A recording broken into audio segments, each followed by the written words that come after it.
From the Historic Academy of Music in Philadelphia, we bring you another concert by the world-renowned Philadelphia Orchestra. Eugene Ormandy, music director and permanent conductor. Our concert this week is devoted to music by three great Viennese composers. We will hear the first performance at these concerts of two of the three orchestra pieces, Opus 6 by Alban Berg. Our guest soloists, the concertmaster of the Philadelphia Orchestra, Anshel Brusiloff, and the first viola of the Philadelphia Orchestra, Mr. Joseph Di Pasquale, will join with the orchestra in a performance of the Sinfonia Concertante in E-flat major for violin, viola, and orchestra, Herschel listing 364 by Mozart. The concluding work on this week's concert will be the Symphony No. 7 in C major by Franz Schubert. On the podium will be our music director, Eugene Ormandy.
When Alban Berg came to me in 1904, these are the words of Arnold Schoenberg recollecting it 45 years later, and I continue to quote, "He was a very tall youngster, extremely timid.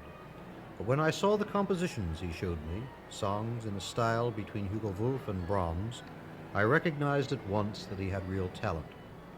Consequently, I accepted him as pupil, though at this time he was unable to pay my fee. Later, his mother inherited a great fortune and told Alban, as they had now money, he could enter the conservatory.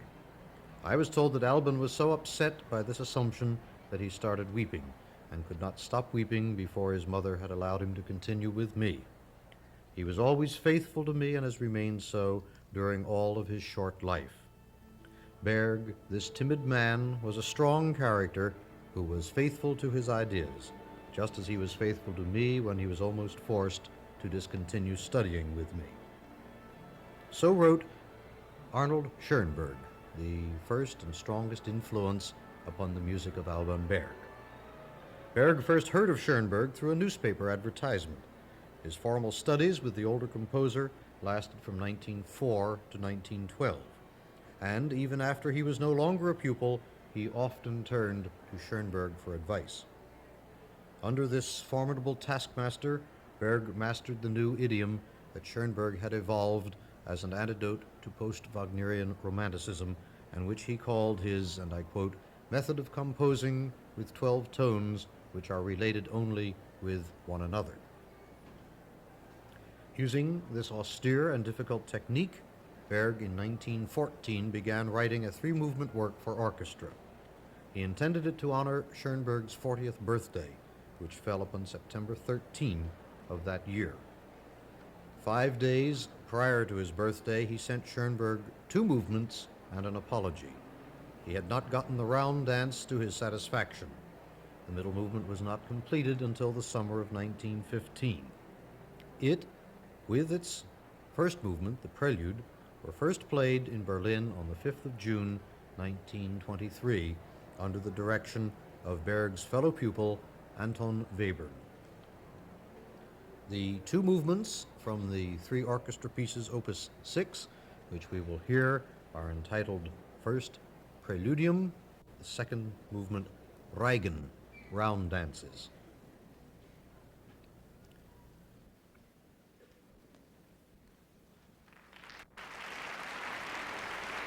The applause you hear welcomes the appearance of our music director and permanent conductor, Eugene Ormandy, here on the stage of the Academy of Music in Philadelphia. And in just a moment, our All Viennese program will begin with the first performance at these concerts of the Preludium and Reigen Round Dance from the three orchestra pieces, Opus 6, by Alban Berg.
This week's Philadelphia Orchestra concert, devoted to music by masters of Vienna, has opened with the first performance at these concerts of two movements, Preludium and Reigen round dances, from the three orchestra pieces, Opus 6, by Alban Berg.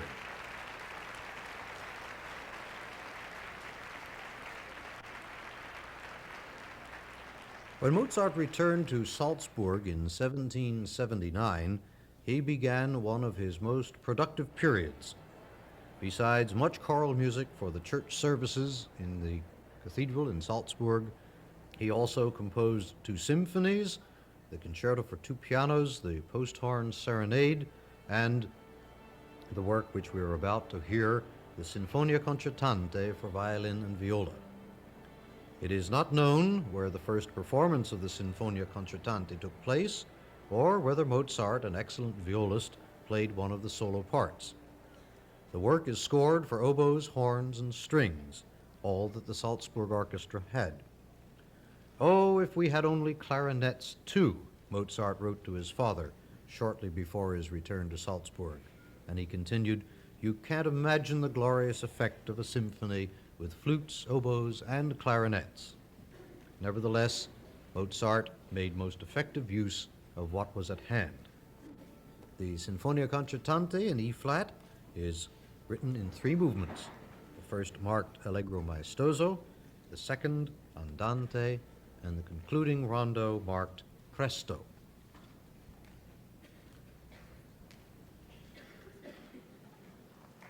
Again, our audience, assembled here in the Academy of Music in Philadelphia, warmly greets two artist members of the Philadelphia Orchestra, Ansel Brusiloff, the concertmaster of the Philadelphia Orchestra, and Joseph Di Pasquale, solo viola of the Philadelphia Orchestra.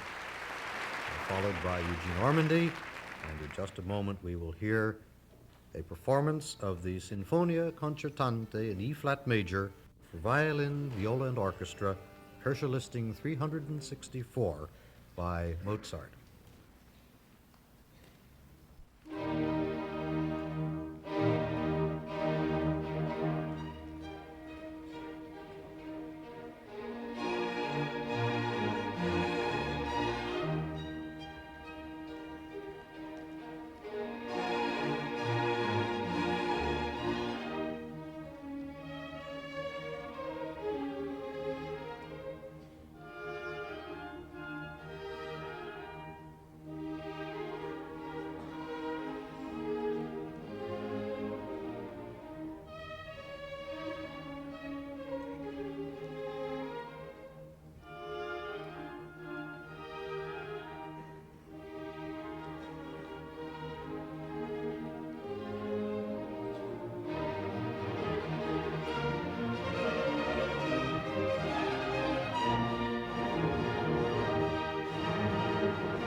two artist members of the Philadelphia Orchestra, the orchestra's concertmaster, Anshel Brusiloff, and the solo viola of the Philadelphia Orchestra, Joseph Di Pasquale, have been our soloists in this performance of Mozart's Sinfonia Concertante in E-flat major for violin, viola, and orchestra. The orchestra was conducted by Eugene Ormandy.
Anshel Brusiloff, a native Philadelphian, became the orchestra's concertmaster 5 years ago in September 1959. He began his study of the violin at the age of 6, and at 11 entered the Curtis Institute, where he continued his training with the concert violinist and director of the school, Ephraim Zimbalist. Further study followed with Dr. Yanni Zanto at the Philadelphia Musical Academy. At the age of 16, Mr. Brusiloff performed for the first time with the Philadelphia Orchestra as a youth concert audition winner. In the years prior to his appointment as concertmaster here, he was associate concertmaster of the Cleveland Orchestra and concertmaster and assistant conductor of the New Orleans Philharmonic. In the course of his career, he has been engaged as soloist with our orchestra on many occasions, both in Philadelphia and on tour. Later this season, he will be heard in a performance of the world premiere of a new concerto written for Mr. Brusiloff by the American composer David Scheinfeld. Joseph Di Pasquale, formerly the principal violist of the Boston Symphony, joined the Philadelphia Orchestra at the opening of this current season. Born in Philadelphia, he began his musical studies with his father, an amateur violinist, and then worked with Lucius Cole. Entering the Curtis Institute at the age of 17, Mr. Di Pasquale studied first with Louis Bailly and Max Aronoff, and later with William Primrose. After wartime service with the Marine Band Orchestra and 2 seasons with the American Broadcasting Company Orchestra, Mr. Di Pasquale was called to the Boston Symphony in 1947 by the late Serge Koussevitzky. In Boston, he premiered a new viola concerto composed for him by Walter Piston and gave the first Boston performances of the viola concerto by Sir William Walton and the first viola concerto of Darius Milhaud.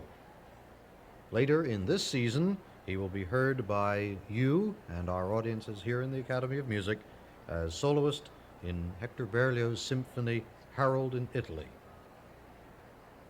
You might be interested to know that Joseph Di Pasquale is one of 4 brothers, all of whom play in the string sections of the Philadelphia Orchestra.